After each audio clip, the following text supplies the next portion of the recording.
नमस्ते, मी Snehal Gaikwad, SP9 मराठीमध्ये आपलं पुन्हा एकदा स्वागत. तर पाहूयात आजची विशेष बातमी.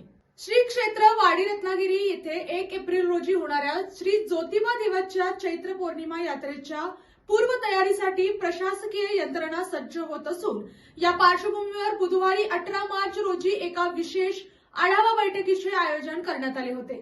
तर पाहूयात आजची सविस्तर बातमी.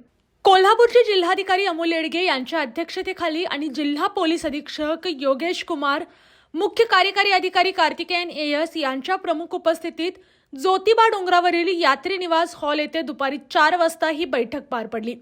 या यात्रेसाठी महाराष्ट्र आणि कर्नाटक या दोन्ही राज्यांमधून लाखो भाविक येत असल्याने यंदाचे नियोजन अधिक प्रभावीपणे आणि वेळेवर करण्यावर बैठकीत भर देण्यात आला. पन्हाळा प्रांताधिकारी समीर शिंगटे आणि तहसीलदार माधवी शिंदे यांनी यापूर्वीच सर्व विभागांना मागील वर्षीय यात्रेदरम्यान केलेल्या कामकाजाचा आणि कार्यवाहीचा सविस्तर आढावा दिला. बैठकीनंतर जिल्हाधिकाऱ्यांनी प्रत्यक्ष डोंगरावरील विविध ठिकाणांना भेट देऊन पाहणी केली. यात्रेदरम्यान पर्यावरणाचे रक्षण करण्यासाठी प्लास्टिक वापराबाबत कडक निर्बंध घालण्याच्या सूचना देण्यात आल्या असून डोंगरावर स्वच्छता राखण्यासाठी अतिरिक्त कर्मचारी नियुक्त करण्याचे निर्देश दिले आहेत. भाविकांची गैरसोय टाळण्यासाठी पिण्याचे पाणी आणि शौचालय व्यवस्थेची ठिकठिकाणी सोय करण्याच्या सूचना संबंधित विभागांना देण्यात आल्या.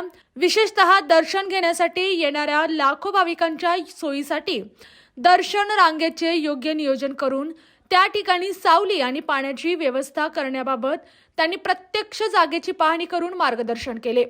बैठकीत ग्रामस्थांकडून ज्योतिबा मंदिर व परिसर विकास आराखडा मंजुरी मिळाल्याबद्दल शासनाचे आभार व्यक्त करण्यात आले.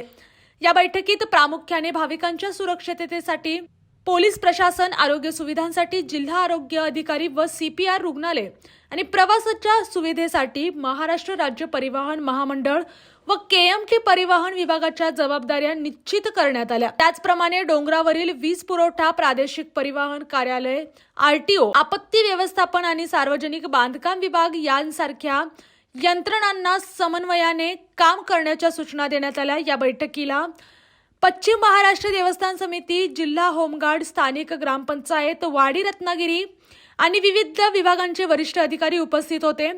यात्रेदरम्यान भाविकांना कोणत्याही प्रकारच्या अडचणी येऊ नयेत आणि सोहळा शिस्तबद्ध पद्धतीने पार पडावा यासाठी सर्व यंत्रणांनी सूक्ष्म नियोजन करावे असे आवाहन जिल्हाधिकारी अमोल येडगे यांनी केले. आणि अशाच बातम्यांसाठी पाहत रहा SP9 Marathi, your time your news. धन्यवाद.